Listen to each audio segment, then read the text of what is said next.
Gail, I think you have a pretty good handle on how we met, the origins of this group of friends. This group of friends, the people who I consider like my spiritual brothers and sisters of filmmaking. Yeah, absolutely. So you know what? Let's set the Wayback Machine. Mr. Peabody's playing with the dials here. We're gonna go back. We're gonna go back before. I believe it was in 2008. Yes. Where it was. I'm based in Melbourne, Australia. I just spent the last couple of months putting together a trailer for a film that script that I had written over a couple of years, and decided that I was going to go over to a thing called the American Film Market, which is basically a distributor's showcase for independent films. So my whole idea was to put together a package, which I did successfully put together, and then go to American Film Market completely cold and see whether or not I could generate some funding for this independent thriller / horror film that I was planning to shoot in Australia. And as great things that you have planned, that's the old saying that man plans and God smiles. As I'm getting onto the international flight from Melbourne, Australia to Los Angeles, my second spiritual home, it's definitely my filmmaking home, which I had spent lots of time. I lived in Los Angeles. I studied over there. So I wasn't a fish out of water, but I was definitely taking a big step professionally. The news came out that the IT market had burst. Like it was all those investment, and I don't know what are they called. Maybe you guys know. There's IPOs. Is that what it was? Had all failed. Right. And what it basically was for us was the housing market. Right. You're saying IPOs, which are initial public offerings, Sure. but in the United States, it was certainly all the housing market just went in the dumper, and the whole plot of the film, The Big Short, where all Right. these people saw the That's collapse exactly it. coming and bet against it. It was ugly financial times. It was kind of the beginning of some dark ages there. And I remember very specifically when I got off the plane, and that's why everyone was talking about the information technology sector, because that was the first one to fall. As time went on, you're 100% correct. It was the housing market that was propping up the investments in IT and all the rest of it. But I just remember getting on the plane, and my parents, my mother had drove me to the airport, and we're listening to this. And she's like, "What are you going to do?" And I'm like, I got my ticket in my hand, my DVD kind of show reel in the other one. And she's like, "Are you gonna go?" And I'm like, "The plane takes off in 2 hours. Like, I mean, I'm going. Like I have to commit to this and see what happens." So get on the plane. I'll never forget. 14 hours is the flight from the Australian coast to the west coast of the US, and I walk through the terminal. And as we get off the plane, there's big TV set up in the terminal, and everyone's standing around trying to work out what's going on financially.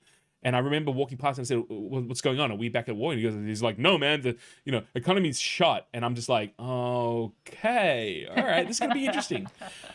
And because of that whole turmoil, I was actually going to stay with some good friends of mine, and because he was very, very heavily invested in the stock market and all the rest of it. He picked me up and looked at me and said, "You can't kind of stay at home right now. It's a little volatile."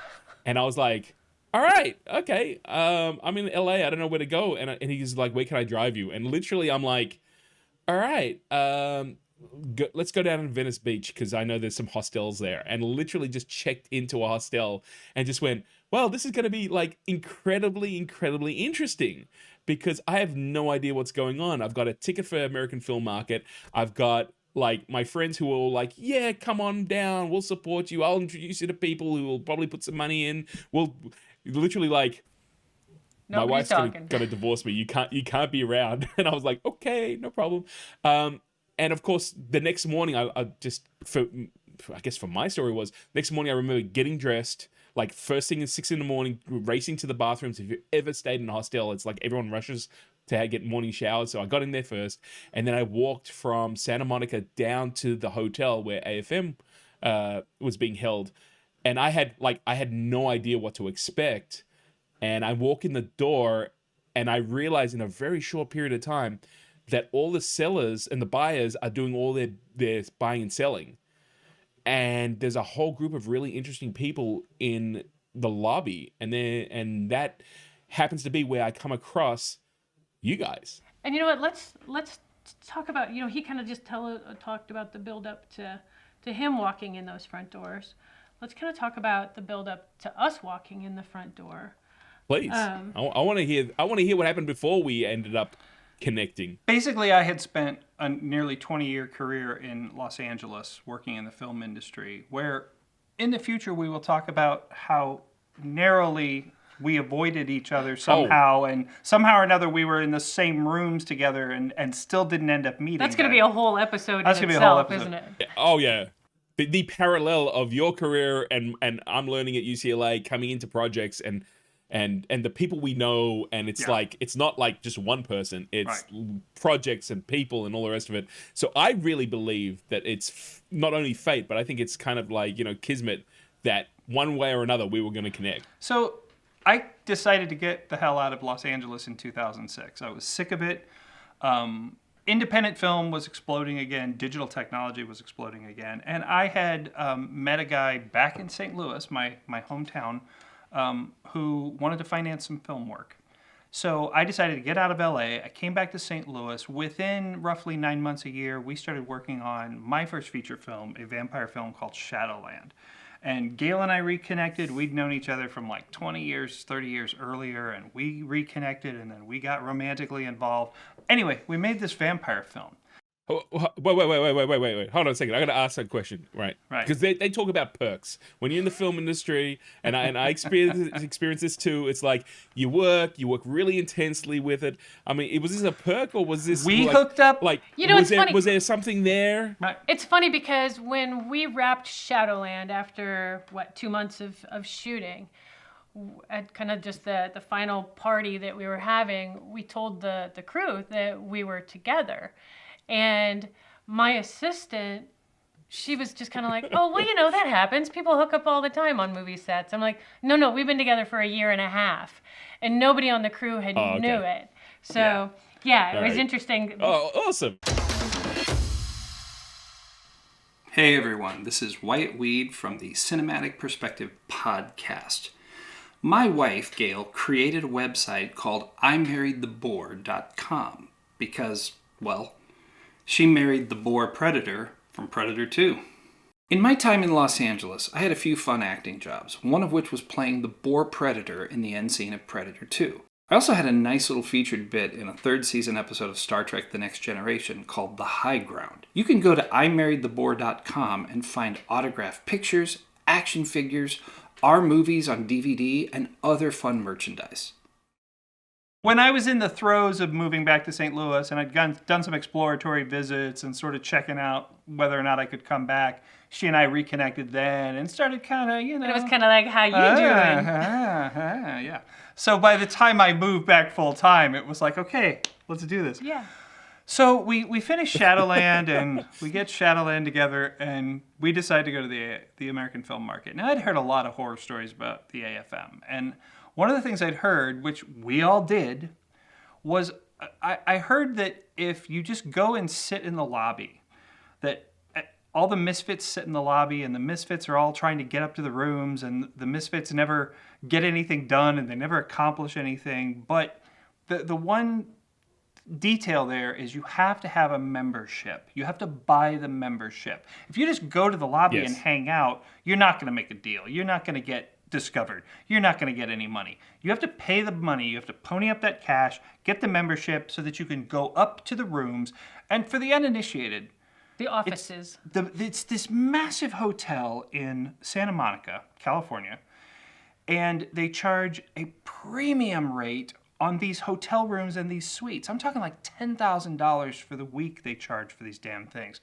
And they take for the all film the companies, furniture, for the distributors to they basically turn a regular hotel into a film office for the duration of the market. They take the beds out, they bring in couches and desks. But you have to pay chairs. for all that. You got to pay. You want a table? You pay for a table. You want a couch? You got to pay for a couch. So you invest a tremendous amount of money to be there as a company, which you're either selling your wares or you're buying them, and it's the international buyers from all over the world who are coming looking for product for their cable, for their television, for what have you. Streaming wasn't a factor then. So and then from the seller perspective, it was pretty expensive to get the ticket to get up into those offices. I mean, I don't remember exactly, but I'm thinking several $100s, right? Yeah, it was $500 for a half pass, which meant that you could go in it's AFM goes for a week, and it's like the first 3 days is a full pass, and the last 2 days is. And I, again, because I was coming in cold, I had enough for the half pass. And I remember someone who had seen a lot of the work I did was like, we want to support you. We'll make the difference up. We'll put it in. So I had a full pass, but the problem was for what I was doing, it really wasn't worthwhile because the buyers were buying. They weren't investing. Oh, right. Although I did have one in, which was that again, someone locally that I knew had a distributor there, and they were selling his film. So I was able to go in and introduce myself as a colleague, and then I got to like sit in on that first day for a few hours and see what was going on. And then I was like, well, it's a shame. I should have just taken the money and used it to survive, to live in LA for a little bit longer. But that's when, again, coming back down and realizing I have to wait until they've got some sales and they're feeling like, great, we've made our quota, we're in the game, now let's go. And, I was trying to shore up relationships and introduce myself, but at the same time, I was like, yeah, the way you guys played it is perfect. Well, and that's what I would have done if I Gil was back. talking about the series of things that happened before walking in the door. Do you remember that we spent a week beforehand putting together press kits? Because we had our finished film.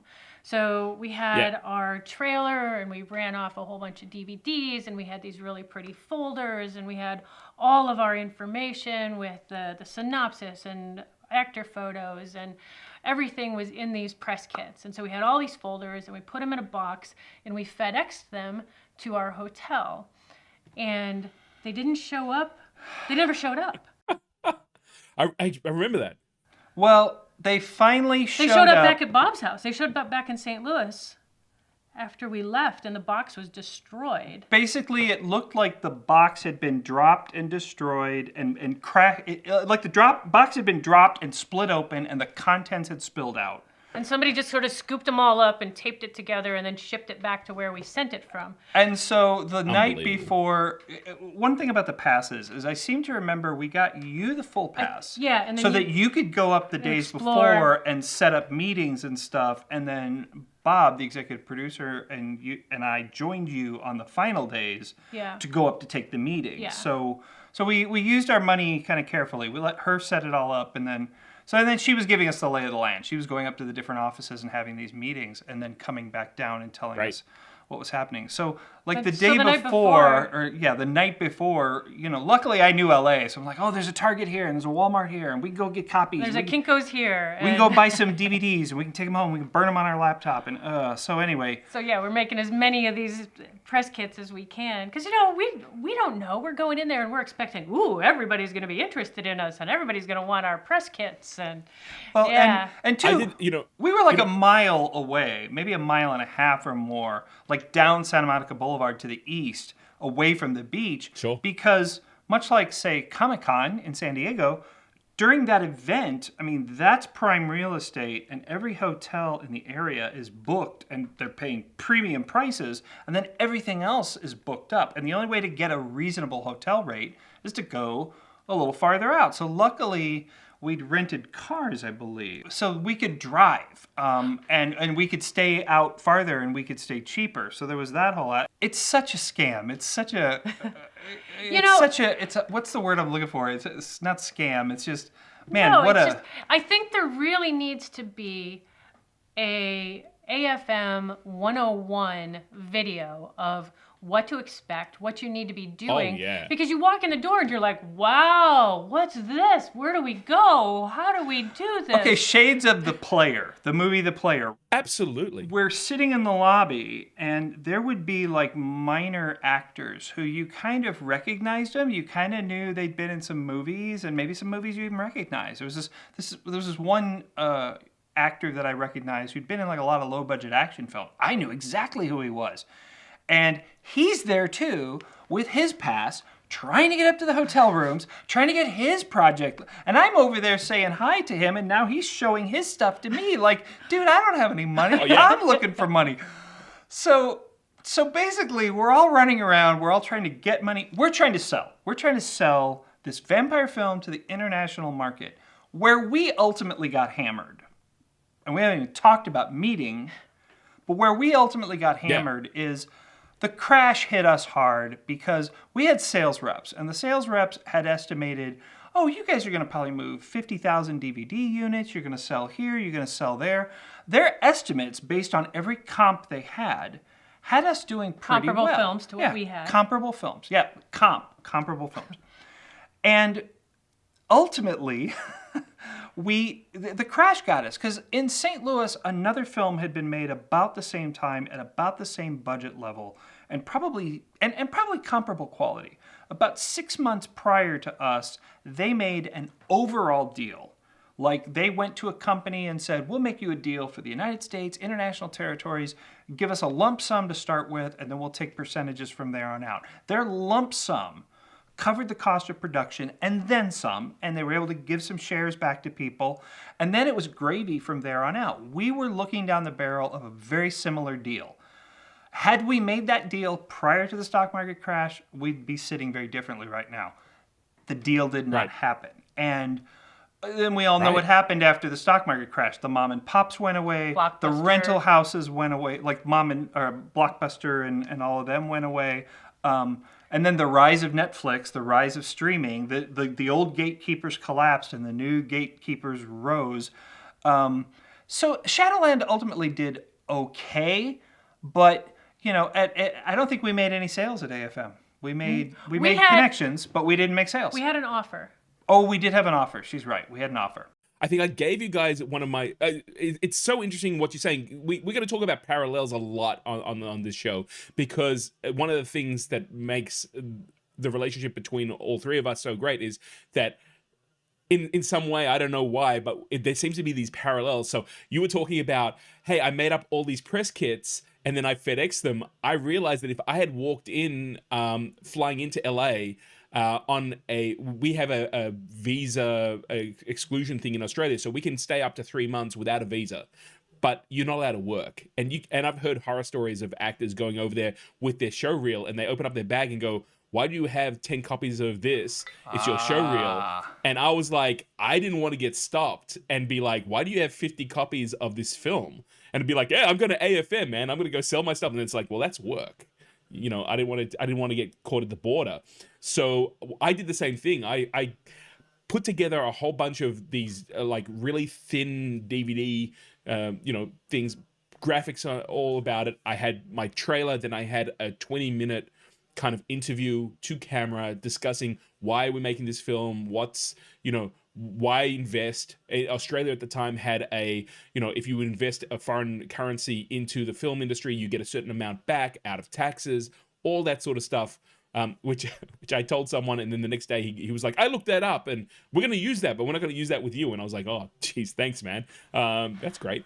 So you do need an Australian attached. There's a whole bunch of that sort of stuff, and I had sent the 50 of these by FedEx. I think it cost me more to send it and FedEx it to my friend's address than it was to actually make them. And again, I remember that first day going, I need my collateral. And I'm like, it's at the house. And I remember calling him, and he's like, "Man, I'm at work. I'll get it to you tonight." And I was just like, okay. So I remember that I think it was the third or fourth day, Wyatt kind of came up to me and said, "Here's a disc of our stuff. Here's Shadowlands." And he's like, "We don't have many." And I'm like, "Oh, well, you use it." And he's like, "No, it's okay." And I remember, it was almost like, don't show anyone else. Like, don't show Gayle, because we've only got like 7 of these taken. And it was just like this, it was a very sweet moment. And I was like, well, if you need it, take it back. I'm sure we'll I'll find, I was very, very willing to invest in the release of it. But yeah, it was just one of those really kind of cute moments that I remember. And again, those parallels of like, how do you get your collateral there? What happens if it doesn't make it? And I thought the same thing. And it was actually at a lunch break where I was sitting by the pool, and was speaking to someone that I had introduced myself, and they were like, "How's AFM going?" And I was like, "Oh, it's really interesting." They're like, "No one's buying this, that, and the other because of what was going on. Everyone was very, very tentative." And I said, "Well, let me give you a DVD." And she picked it up and she said, "Let me just tell you something. It's like, this is going to go in the bin. No one's going to watch it. It's like, this is what go." And she's like, "Please, from now on, save your money. Like, don't go and spend it in this, because everyone gets piles of these things." And I got them too. And I brought them all home and I watched them. And, I was legitimately interested in what people were creating. And I think I walked out with a half, like I expanded my DVD collection almost twice the amount with all the different DVDs and stuff. I remember there was one company that was giving away full movie, and Aaron Gray from Buck Rogers in the 21st Century was like the lead. And I'm like, "Oh, cool, I'll take one of those." And I'm like, "Yeah, cool." And I've still got it to this day. And it's a screener. And it's just like, I've never seen the film released. I've never seen it on a streaming service or anything like that. So in that aspect, it was a lot of fun. But yeah, it's just amazing to hear that even though you were based in St. Louis, same thing. Let's put it on FedEx. Let's get it there. Let's not have to carry it with us. Yeah, exactly. Yeah.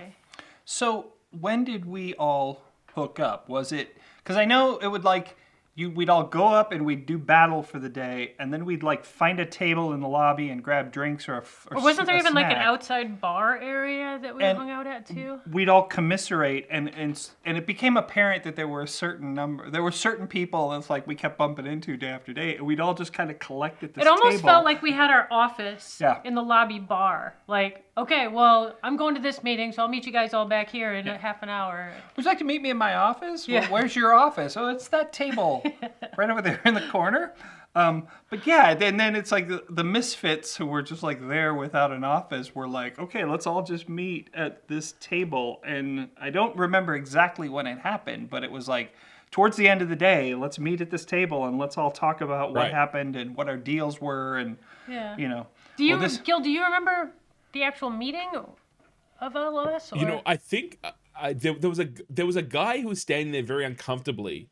I remember this on the first day, and I kind of walked up to him and said, "Hi, my name's Gil. I'm from Australia. I'm a filmmaker," and he was a film producer.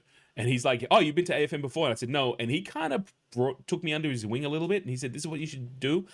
And I was very much like hanging back, trying to scope out the scene, trying to work out, because the last thing you want to do is like walk up to Harvey Weinstein and be like, "Hey, man, we're gonna make business together," and he's like, "Kill him." do you have hookers and blow? Which, yeah. Yeah. It's like, you're cute. But it's one of those situations where I was just trying to work out what's going on. And I believe it was Bill who said, "Let's go and speak to these people." And that's where I have this distinct memory that there was a few people standing around. And I do remember being introduced. And I think, Gayle, you said to me, "Oh, these guys are from Australia too." And then there were two other independent filmmakers. Do you guys know each other? Yeah. Do you guys know each other? He's from Australia. You know each other. And I was like, "Of course we do." And then and it worked out. They were from Perth. I was from Melbourne. But given the fact that we were kind of babes out of water, or fish out of water, really, babes in the woods, and very quickly I kind of gravitated to, people who were like, "We're passionate about what we're doing. This is our first time here. Oh my gosh, it's like we're guppies and these guys are sharks, and let's stay together so that we can kind of, with strength in numbers." So, I would go up and, go and speak to people. And it was that first day was crazy because people were trying to get sales, and they'd be like, "Cool, let's have a meeting at the end of American Film Market." So we'd book in a time. And I'd come back down. I did have a really, really creepy experience where I got on the elevator and some people from the Weinstein camp that had the big penthouse at the top. And every time I met someone, I'm like, "Hi," and I'd give them a card and introduce myself. And this guy was like, "I work with the Weinsteins." And I'm like, "Well, maybe we should talk." And he's like, "Yeah, we're not going to." And I'm like, all right, you guys. And I was like, "Okay." They And can just sense the wide-eyedness of us, can't they? Oh no, it was cool. It was the only experience that I had where kind of like people shut me down. Like, at least it's like, let's hear this guy's story. And I mean, I'd love to hear some of your stories as well of what happened a little bit later. But One of the offers we got or at least the interest that was shown, which was it's so funny. Trauma Films. Trauma Films was like, come on in, let's talk, and oh, this looks great, and well, let us see your movie, let us make you an offer. And we were like, yeah, but it's Trauma. I think they gave us a free copy of Poultrygeist. Yeah, we got a free copy of Poultrygeist. Yeah, and it was just, so... There was another one that was along the lines of Trauma that did make us an offer, but we were just kind of like, okay, yes, we have a horror film, but oh, yeah, right. We don't want to be the very best film among all of these other films, and we don't want to be the worst film among all of these films. So we want to find somebody that fits more with us. I think that was a let's go and look at their website, and let's go and look at some of the trailers. And she and I are looking at the website, and we're looking at the trailers, and we're like, oh, holy cow. No wonder they want our film. Yeah, and it's like, we have no pretensions. It's like Shadowland is a pretty solid little film, but it's a low-budget vampire film made in the Midwest, and it has no name actors in it. It's good, it's competent, I'm very proud of it, but I have no delusions that it's this brilliant piece of cinema. However, it was way better. At least ours was well lit. Yeah, ours was like a real movie, where these were still kind of like people playing at making movies. And so yeah, to get it's weird to be in a position where you're just starting out and you're at the AFM and you're getting offers and you're going, I don't want to. Yeah, I mean, like, how bad do these other films have to be for us to be looking at them going, wow. Trauma would have been a badge of honor, but Trauma would have been like just this weird, well, we got released by Trauma, and it would have been really cool, except we just felt our film was not Trauma material. No. Our film was not Trauma material. No, it was not absolutely not. Yeah, no. So, yeah. But it was nice that they took the meeting with us. And We did, I'm not going to name names, but we did go into one office of a distributor who I knew, had worked with, and had dealings with when I was in LA. And let's just say I was willing to say hi and be friendly, but do no business. It's like, no. Sure. So we go in and do business, or we go in and we say hi, and this distributor is like, well, let me see your film. Let me see a copy, and blah, blah, blah. Oh, that's all right. No, that's okay. No, really, seriously, drop off a copy. And blah, blah, blah. So yeah, they're like still wanted to talk and still wanted to do business, but I was like, no, I've seen this, and I've heard too many stories. Well, you knew how shady they could be, right? I knew how shady they could be. It's like there was never a good story to come out of that. So it just, wow. Everything I'm thinking right now is like parallels to Game of Thrones, except Game of Thrones didn't exist back then. So I'm thinking, it's weird. I'm looking at it in retrospect. AFM was like, I've walked into King's Landing and, there's Cersei and there's Jaime and there's Tyrion and there's Jon Snow and there's Daenerys, and they all could kill me. But I just have Who's going to kill me less? Who's going to kill me less? Who's going to only resurrect me and kill me again one time? And it's just, that's what AFM felt like. And again, I didn't have that parallel back then, but now it's like, it's Game of Thrones. It's Game of Thrones. What was your thought, Gil? Oh, again, I know that at the time that this happened, I remember coming down and talking to you about it, but as you're walking through, one of the things that people would do is as you would get to the door of the room, they would have these large movie posters out. And you could tell the material that they were either selling or that they were interested in. And I remember going past one and someone had made a horror film, and it was like, I don't remember the name of it, but the poster was kind of like a gas mask, and in each eye was a different victim. And it was something along the theme of like, the gardener or the handyman or something like that. And I went, awesome. So I walk in there and I'm like, hey guys, I introduce myself and I go, I've got this project called The Pool Cleaner, and you've got, let's say, The Handyman. We can make a series out of this. This is going to be awesome. Like, this is totally like kismet. So I remember the money guy, or the guy who was putting up the money, like he says to the director of this other film, who's like this, high school student, let's go look at this guy's trailer. And they kind of stop their trailer, they put mine in, and my trailer goes for 2 minutes, and I'm watching the guy who's obviously the company who owns it. He's kind of, his brain's thinking, and the director is like, as he's watching it, he's gone from to shit, this is kind of a little bit better quality than we've got, to get him the fuck out as quickly as possible. And literally, it stops. He opens up the DVD. He puts it back in my case. And he goes, "Thank you so much," and like literally walks me out the door. Hey there, film lovers. I hope you're really enjoying this episode of Cinematic Perspective. But I wanted to take a moment out and share with you a brand new project I'm super excited about. It's called Spectacular Distraction, where I uncover hidden gems and forgotten classics from the 70s, 80s, and 90s. The movies and shows that shaped pop culture, but somehow slipped through the cracks. Remember those films that only aired once or twice, disappeared completely, but got stuck in your head? We'll find them, break them down.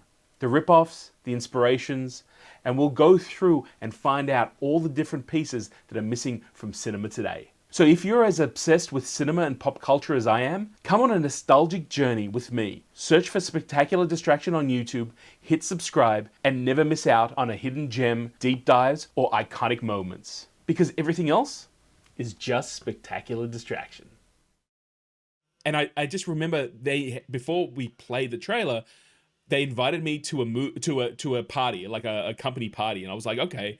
And it was like Wednesday night, and I thought to myself, I'll go to the party. I'm kind of doing it rough since I'm at the hostel. I didn't expect to be paying for all that sort of stuff. So, and again, Gayle, I'm sure you remember this. I was very limited to my budget, so there were times where I missed a few meals. I remember we all went out one night, and I was like, I'll have fries, and then in the kindness of your executive producer, picked up the tab, and I remember you turned to me and said, "Should have ordered more." And I was like, "Oh, it's okay, it's not a problem." So my whole idea was, I'll go to this party. They'll have finger food or whatever else. And I remember it was on the Santa Monica Boulevard, and I get there, and literally they hadn't organized anything. It was just like a bar, and they went and just bought some hors d'oeuvres and put them on the table. And I just remember walking out of there going, "All right, this is just a craps shoot. Like, we're going to go get a room and see if we can make money, and here's a product, and let's see what's going on." And yeah, nothing ever eventuated. And again, I never saw that film. I just never saw it come out. Did any of us ever see like the classical, like, I know there's people out there listening to us right now. It's like, were there naked women? Were there sexy hot women scantily clad walking about? That's the one thing I didn't see. I didn't see any of and that. I don't know if that was going on up in the Did you? Oh, you did. Okay. Oh yeah. Actually, like booth babes or like. Yeah, no, booth babes, but actresses who decided to come and walk the foyer, or where we were all hanging out. Yes, I have heard of this happening. Okay.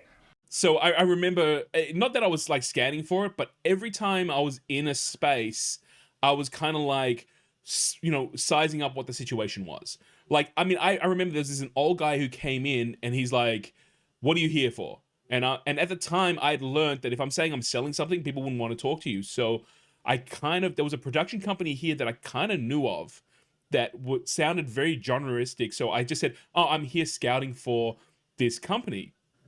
And this guy goes, "Oh, I know that guy. He's an asshole. I've got these things to sell." And I'm like, "Oh, okay." So he literally takes this piece of paper out, and he hands it to me. It's all typewritten, and it's like David Cronenberg titles and real mainstream stuff. And I'm going, "Sorry, I'm just really surprised you've got the rights to these films." And he just kind of smiles at me, doesn't say anything. And I'm thinking, it's all bootleg stuff, right? It's so I'm like, "Oh, okay." I said, and he's like, "So what do you want to buy?" And I said, "Look, let me send an email and I'll see what's going on." Giving him a way out. And the next day, he was like, "What are you buying?" And I'm like, "We're not buying anything." And he's like, he started swearing at me and just walked off. And I thought to myself, wow, that was one really interesting story that happened.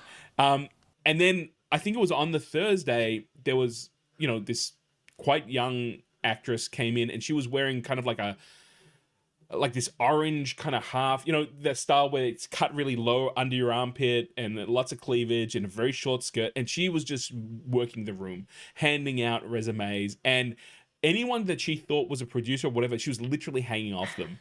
And I just remember going, "Oh, okay, it was a sight to behold."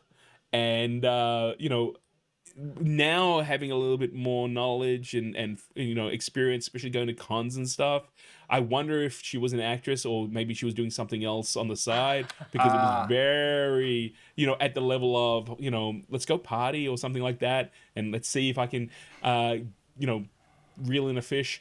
But I remember that very distinctly, and I was like, "Yep, okay."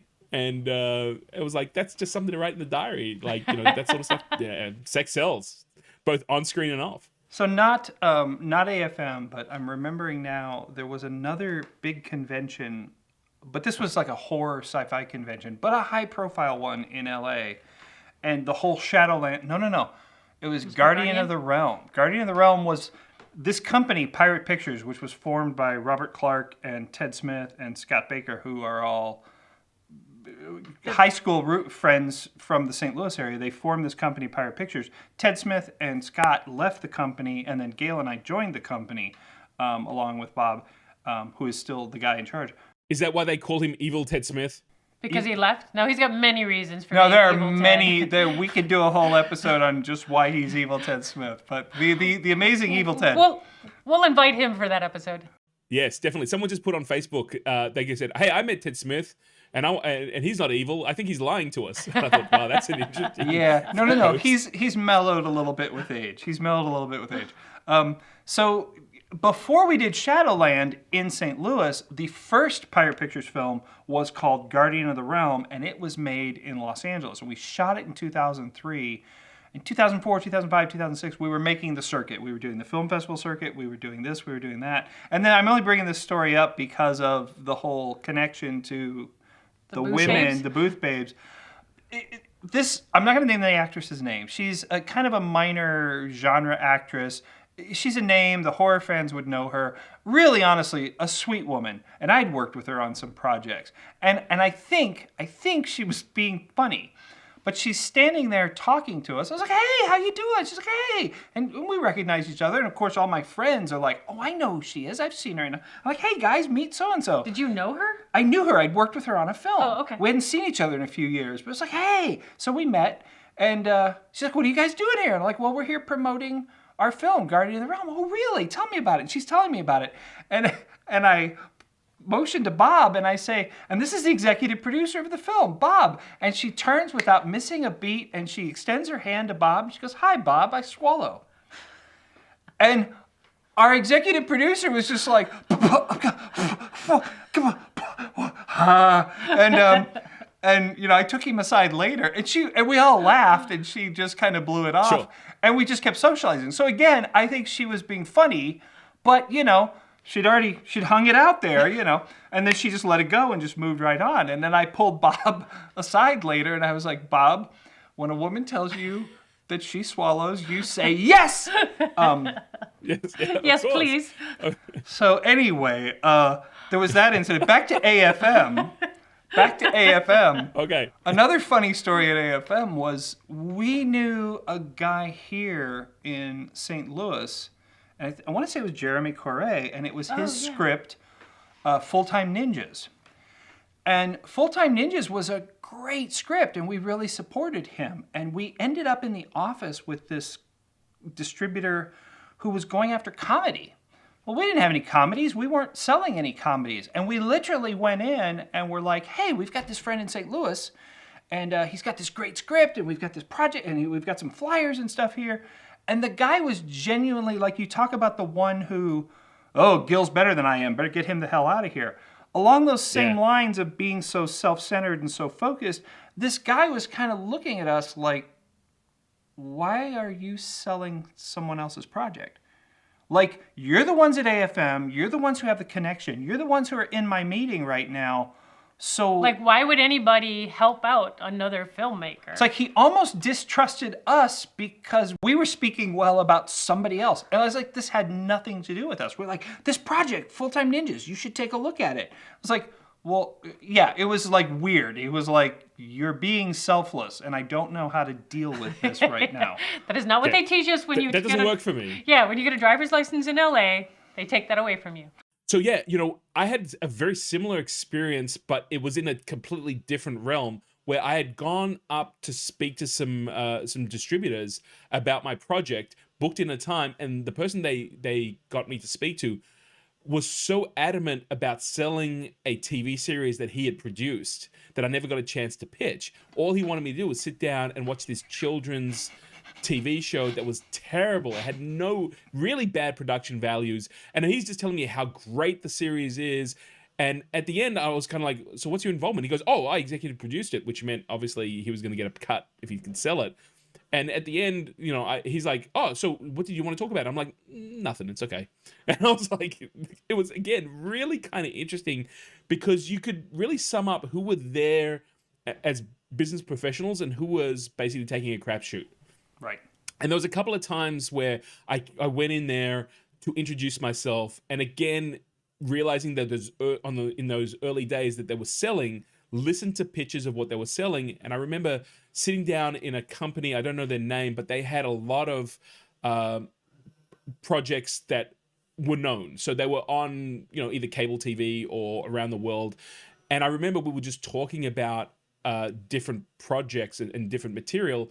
And just with my love of that sort of genreistic television, it was like, do you have access to this? And they were like, yes. And do you have access to this? And they were, yes. And then I remember one of the things that they had was a stop motion animated series that only goes for 5 minutes that was produced by Jerry Anderson called Dick Spanner.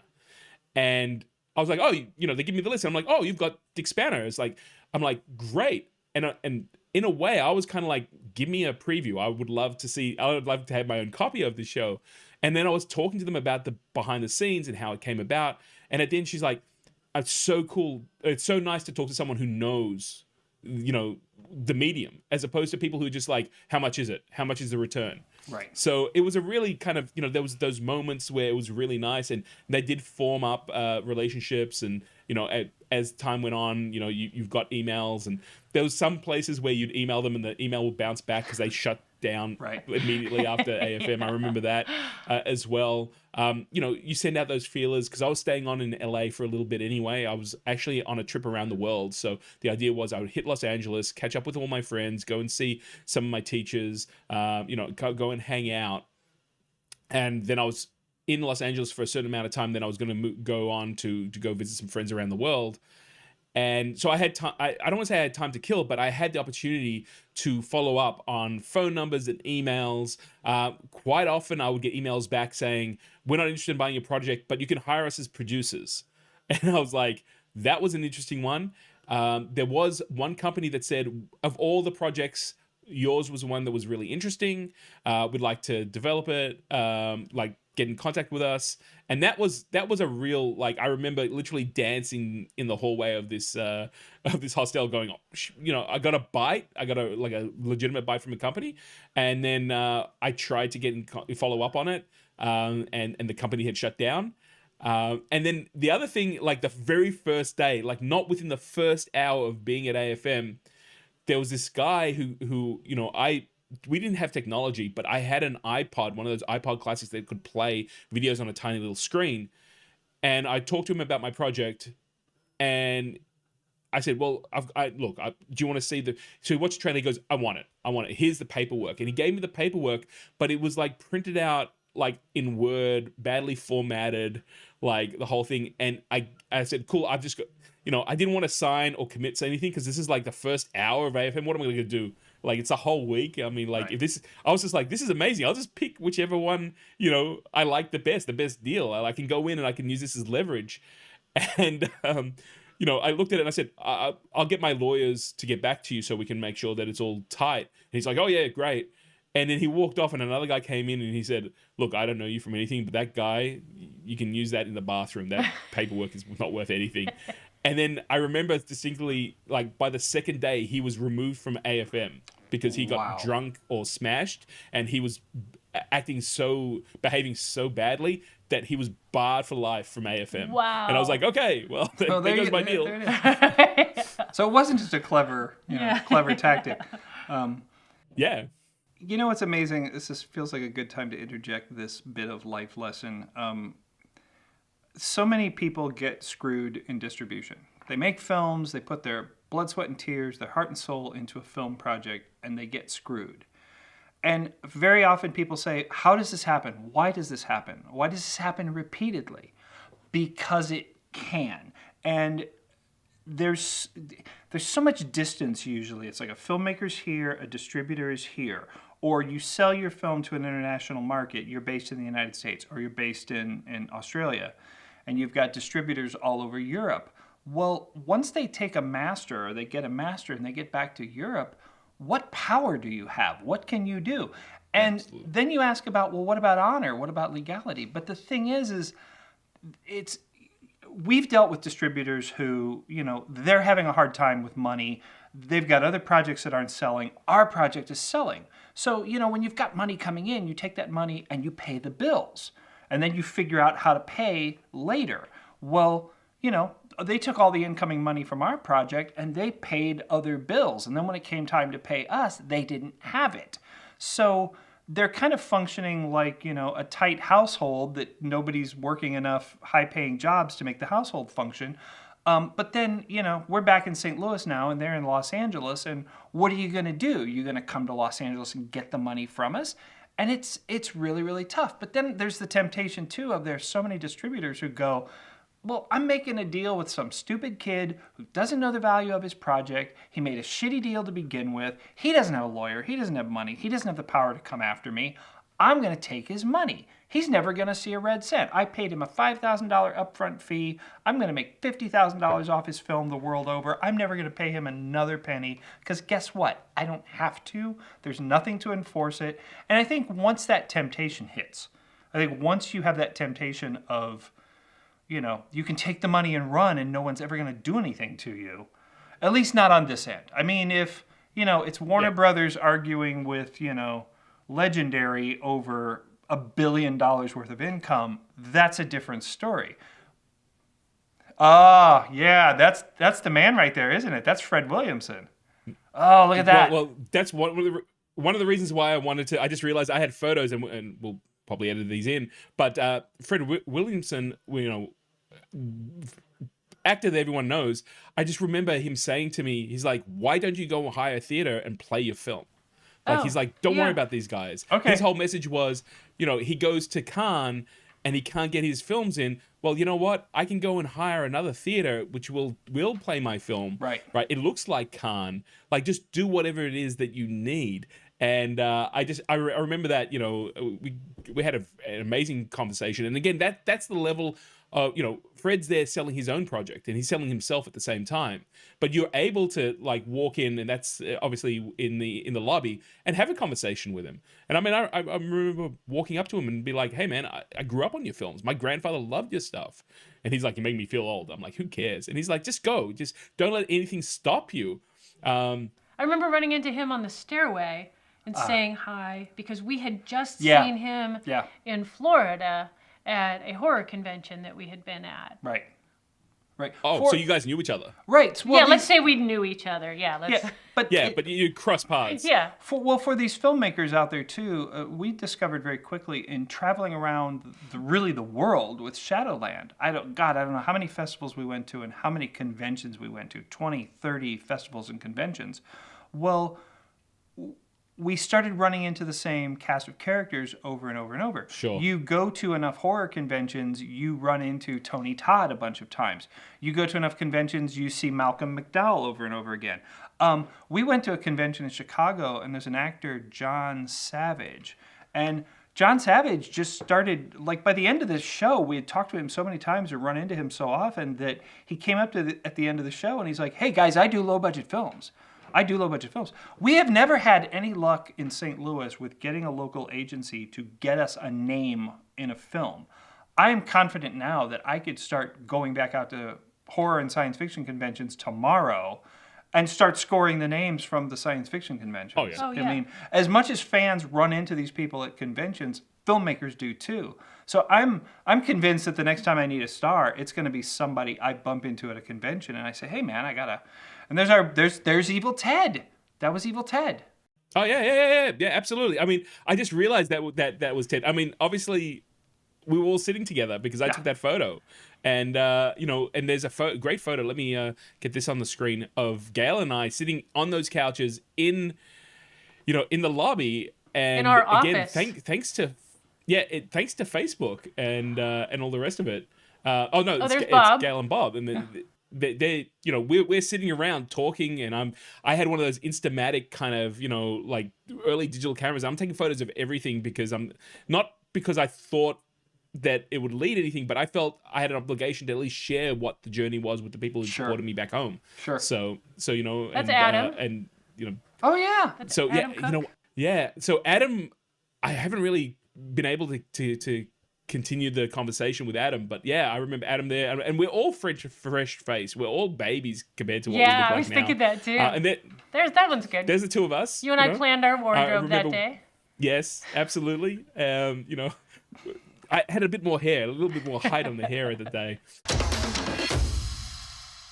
Hi, I'm Gayle Gallagher from Cinematic Perspective Podcast. I want to take a minute to tell you a little bit about Caution Elderly People. A few years ago, my parents were on vacation. On one side of a busy highway was a retirement home, and on the other side was the beach.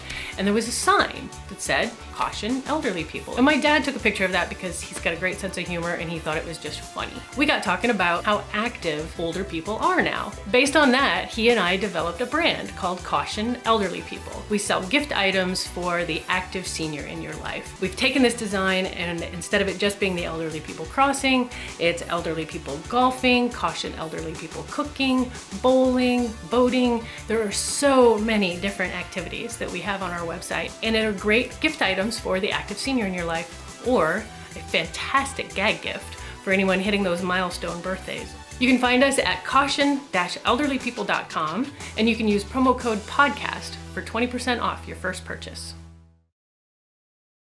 And it's amazing when you start talking about these and it starts bringing back these thought, not just the thoughts, but the ideas. I'm not sure that I have any more photos, but I found some photos the other night of all of us out to dinner, that we went to that Italian restaurant.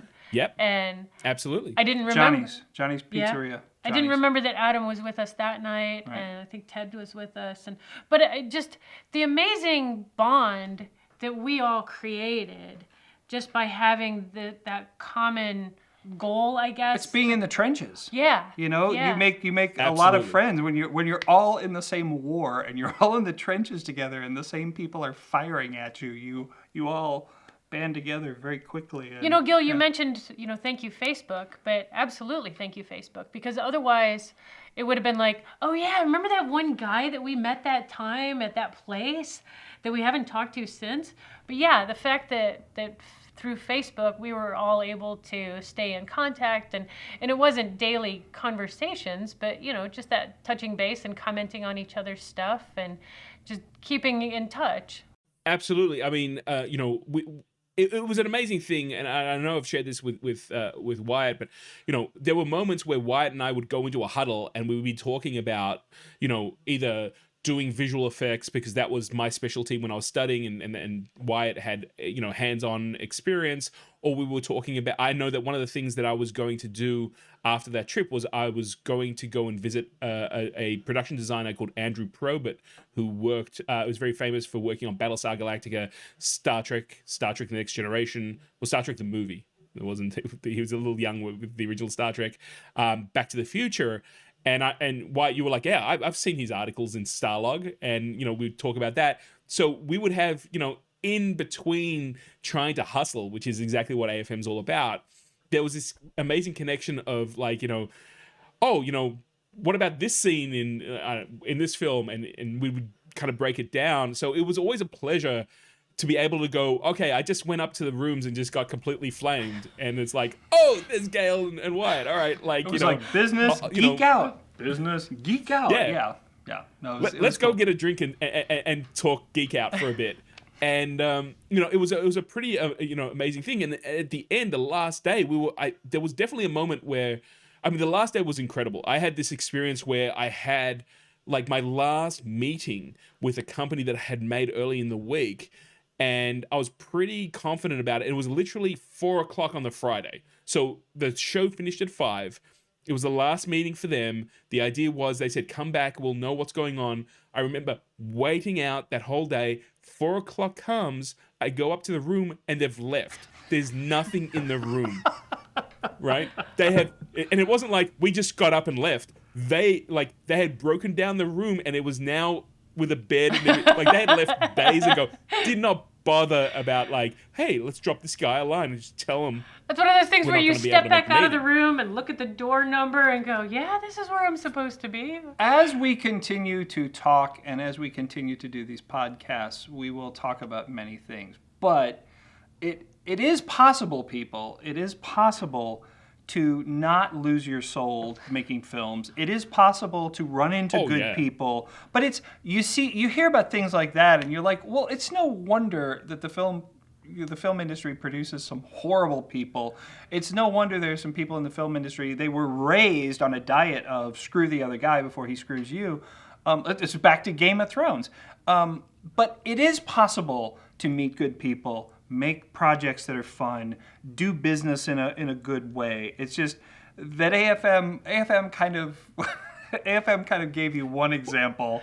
Yeah. But there are other examples out there. AFM is kind of an old school, dying Hollywood thing. Yeah, we should offset it Yeah. because, I mean, the really interesting thing is the dramatic stories are the ones that stay with you. It's like walking into the room and going, oh, they've left. Like, you know, on a personal level, we're like, you knew about my project. Like, is this a critique to what I presented? Or is this, like, you know, you can't help, if you're an independent, if you're putting your heart and soul into a project, which I think everyone should. It should never be just by the numbers. There is, of course, there's work to keep things afloat by the numbers, you know, corporate work and commercial work. But if you're going to go and tell a story, and if you are a storyteller, if you're going to use this medium to extend what is most personal to you, it's very hard to separate, you know, those moments where you are, you know, something happens like that and you try to understand whether it was what you're presenting, was it you, was it the content, or was it the situation that they made no sales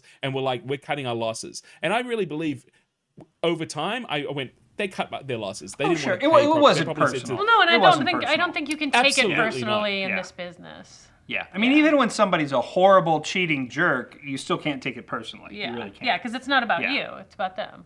But in that moment, it doesn't make it any easier. True. It really doesn't. So, and I remember again, like, you know, coming down and sharing that story with you guys. And, you know, at the end, I think it was like 5 o'clock and they're like, all right, everyone out, AFM's over. And I think we went and had dinner on the Friday night as well. And I just remember really distinctively, you know, we're saying goodbye to everyone. You know, we had the Aussie contingent there, and those guys were great. They would call me up on my cell phone because I had rented a cell phone back in the day, and they're like, "Where are you? We're gonna go for dinner. You want to come out?" And like we just share stories about production and became kind of close. And I still keep in touch with them. And then, you know, it's kind of just a really I don't want to say amazing thing, but I just remember saying goodbye to everyone. And then I kind of turned to you, Wyatt, and you were like, I'm not saying goodbye. We're going to continue having this conversation later. And I was like, you know what? I like that. Like, it wasn't like AFM is done. Your use to me is now over.